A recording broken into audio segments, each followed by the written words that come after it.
ada tempat khusus itu yang dikhususkan Rasulullah. Kegero yang pertama adalah min jaufal lail. Matin roki langsung bangun tengah malam. Biasa itu. Kita tidur langsung bangun tengah malam. Tidak ada yang membangunkan, tapi kita bangun dan seakan-akan tidak pernah tidur. Biasa kan kalau bangun dikasih begini mata.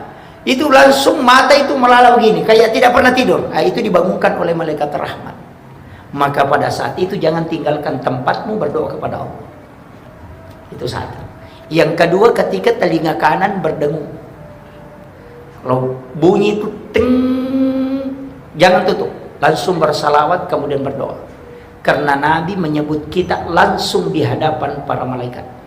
Rasulullah itu mengatakan tidak akan berdengung telinga umatku di dunia kecuali saya menyebutkan namanya secara khusus di hadapan para malaikat dan malaikat bertasbih sehingga tembus.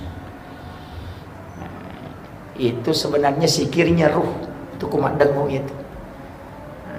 Jadi cuma ini biasa kumat dengung itu. Atau kasih begini, jangan ditutup, biarkan dia bunyi, tapi berdoa. Dan di situ kita bisa minta syafaat.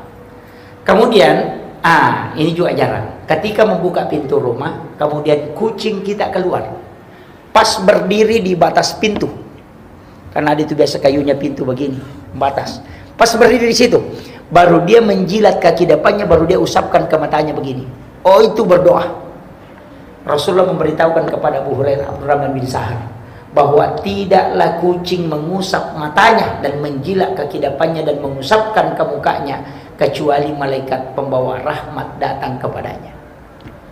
Maka Nabi mengatakan berdoalah karena engkau pun akan mendapatkan itu.